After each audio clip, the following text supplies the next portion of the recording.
Welcome back to the Artie Lange Show. My next guest is a great comic. Jay's always been a good comic. I've known him for a while, but you know, he's been doing it every night pretty much for a while. And I saw him at the Cellar, Comedy Cellar here in New York a couple of months ago. And man, it's as good as a comedian working today, I think. Oh, is thank Jay. you, man. Jay Oakerson's here, good friend of mine. What's up, Jay? Thank you. That means a lot, buddy. No, Thank dude, you. I saw you do a set.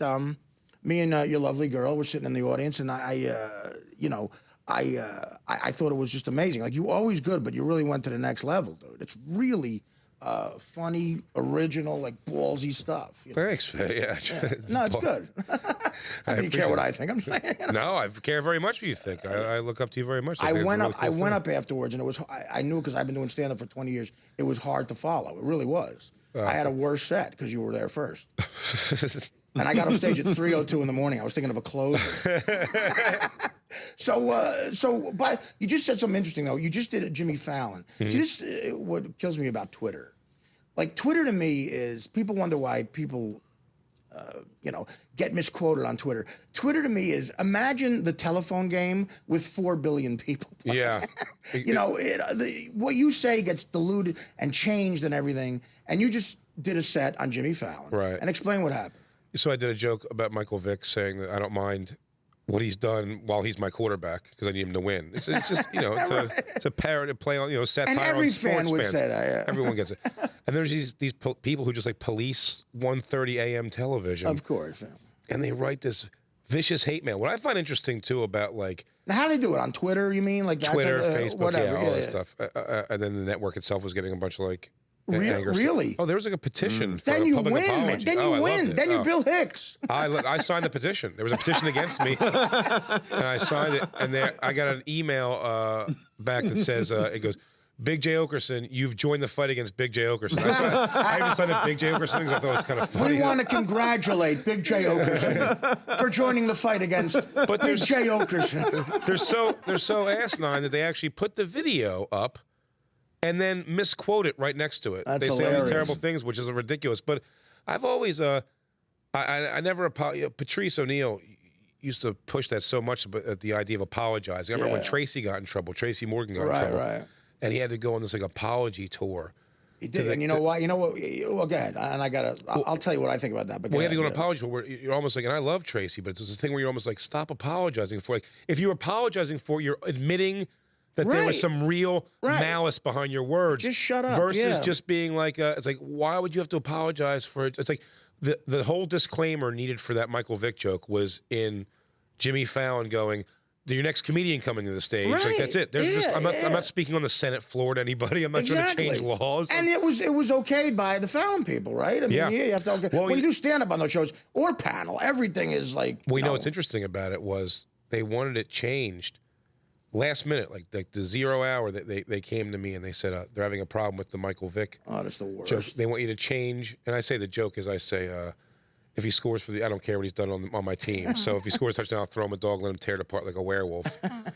And if he wins the Super Bowl, I'll mail him puppies and a picture of me shushing. And what happened was they asked me. As a Giant fan, I think that's disgusting. they never had a problem with the box of puppies. Tear it apart like a werewolf was a problem. Right. Oh, because it was anti-werewolf? Werewolves don't just tear things apart. Yeah, werewolves write letters. Werewolves are some doctors. I have 2 friends who are werewolves. It gets that crazy, though. Oh, it gets absolutely. Political correctness. That's why it's the enemy of comedy. Because what you just said, once Tracy did that, I remember, look, what Tracy said, we can't repeat, but what he said was, it was a little crazy. but still, as a comic. What did he say? I mean, it was imply what he said? He said it was a homophobic type thing. It was dirty. It was homophobic. Yeah, it was, but anyway, in the old days before cell phones and Twitter, if you were on stage at midnight as a comic at a club in Kansas City or Cincinnati, it was just you and those people in that room. Yep. And you just said whatever you had to say to get a laugh and get off stage. Now, the whole world is like, in a sense, policing you, and comedy can't work like that. It can't, It makes its way around YouTube, and you don't even see the context of the full show, where it was heading. Could it be a callback to something? Somebody Who could have knows? yelled something out. Yeah, right. And he was, but that's why Patrice was so brilliant in that regard. Did you ever see his Fox News thing he did where he argues with the lady? No. About he's arguing pro. Patrice O'Neal, by the way, is a great great comic who passed away. Yeah, last year. he's arguing pro Michael Richards after the famous N-word incident. Right. He's pro him because he's saying he was trying to be funny. You shouldn't have to defend yourself for trying in a moment to be funny. He wasn't trying to be racist. He was trying to be funny. That's the difference. He was scraping. He's not organically a super funny guy on stand-up, Michael Richards, so he just got lost in it and found himself stuck in that moment. And Patrice argues this thing, and the argument is it's so pure because it's not even like pro Michael Richards. He just goes, no, I think it was terrible and it wasn't funny, but I have to defend his right to try to be funny with it. Right. Or else then someone can say I can't say a certain thing. Right. It really is it's that blanket censorship. And to go back to your point you just made before too was a lot of times they were just showing Michael Richards talking. They didn't show that a guy heckled him. Yeah. And wouldn't shut up, which we just saw the great Dave Chappelle walk off stage to in Connecticut. It gets to you. The guy happened to be a black guy, and he said the worst thing that could have came to his mind. But he wasn't trying to be racist. You're right. He was trying to be funny, and that didn't work. No, it didn't work. So it's interesting to watch Patrice in this thing, like defend, like because it really is. You have to be able to try. If your hands are cuffed at all, in certain situations, like you have. I mean, you got to pick your marks, obviously. There's things you do. You can't do network and just go off on a cursing tangent. Yeah. But I remember when I was on tour opening up for those metal bands, I went out on tour with one summer I did Rob Zombie and Korn. It was the Mayhem Fest. It was these huge amphitheater shows, and I would go up, and it wasn't necessarily easy, but I can go up there, and you learn after a couple shows how to, like, some combo of cheerlead versus like definitely because it's not fun to do if you're going to go up there and just cheerlead. I want to do some jokes. And I want to get some funny stuff. It's not pure stand up either when you're doing that. It's not. Yeah. But so I try to do the best hybrid of it that I could. Yeah. And people would just like yell out like things all the time, and you would have to work off that. And the last date of the whole tour was in Oklahoma City. It's right next to a zoo, a public zoo, and because of that, they say no cursing. Even with the metal shows. Well, that's a setup for a comic right there. Well, if you cursed in the music even, it was like fines. There was like, and it was because it was next to a zoo. Yeah. It was some kind of crazy fine, like $5,000 a curse word or something nuts. Because of a tiger, here's the F word. Yeah. What are we teaching our animals? No, but that's like a setup for a comic, almost like it really you know? Well, I mean, it's an outdoor amphitheater. It's not really set up for comics, you know? So we, when they get there, they said, you can go up there and still do your thing, but we can't have you cursing at all. And for a couple hours of the day, I was resigned myself to, I am going to go up. I was like, yeah, I'll go up there and just, I'll give it a whirl and try not to curse. And then just how hostile I know that situation can get, because I did well on all those shows, but sometimes it would be at the expense of the guy who's in the front row just cursing me out because he's drunk. And I said something about his fat wife. Like, sometimes I got to like uncork on that guy verbally to get to win the crowd. Definitely. And I just thought, like, if my hands are tied at all and some guy yells out from the audience, I can't be on stage going like, hey, man, you're being a real jerk. Yeah, like, anything without cursing and censoring yourself in that scenario looks like you're, like, nervously. And that's why the move is just to do it. The greatest move is just to do it and look like a rebel. Just to break the rule. Yeah, you know, what are you gonna, especially if it's the last show. Break the rule, and then it's a story. Especially for when he goes, it's like, well, you owe us $10,000 in curse words. Like, find it. Like, I don't have it. Exactly. Come get it. No, but honestly, you could either do a great set without cursing and no one talks about it, or you break the rule and you get on the Huffington Post. Sure. Well, interesting. And you get 8 more followers. Well, to almost go back to the Michael Vick thing, was interesting was that I noticed. So they wanted me to change the rip it apart like a werewolf thing. So I changed it last minute. Just, you know when you're like, your mind's not thinking funny anymore. It's like the day, it's the night before. I got to figure something out. I really don't even have time to work it out again. I get to a point where if I'm doing the same set over and over again, I'm sick of it. So I can't. I was like, I promised myself I wouldn't run it a couple days before. But they want me to change the thing, so I changed it to, I'll throw him a stuffed animal, Scooby-Doo or something, and let him tear it apart like a werewolf. And they were okay with that. And that doesn't even make any sense. It doesn't make any sense. Why would they be okay with that? And it was taking the joke apart to me, but I was letting it go. But then I got there, and just, sometimes you go on, not autopilot was the wrong word, because I was in the moment, but I just didn't think of it, and I felt the set was going good, and I did the joke normal. I'll throw him a dog, let him tear it apart like a werewolf in the end zone. And it got all this hate mail, but it killed in the room. and Akil with the Roots were listening, and everyone was. And when I walked off, the producer just goes, "Fantastic job." And my initial thing, I go, "Man, I'm really sorry." I said, I went on autopilot kind of, and I just ended up saying the joke. He goes, "No, it played great in there. They loved it." I started to realize all they're worried about, they don't have trust in the comics to be professional. That happens a lot, especially when how much they're promoting very young comics now. Right. They don't have trust in your idea. Guys who only have 7 minutes. Worried. They were worried. It wasn't that they were worried that the viewing audience was going to fall apart at that.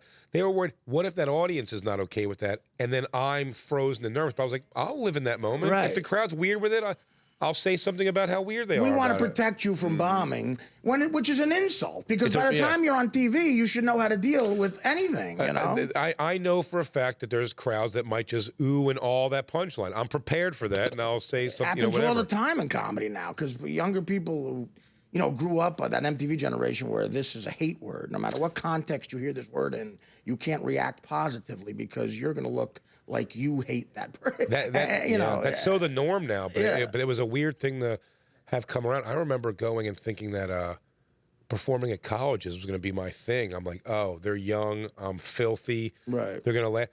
I mean, based off pure life experience, references, and how skittish they are at anything, be it racial or sexual.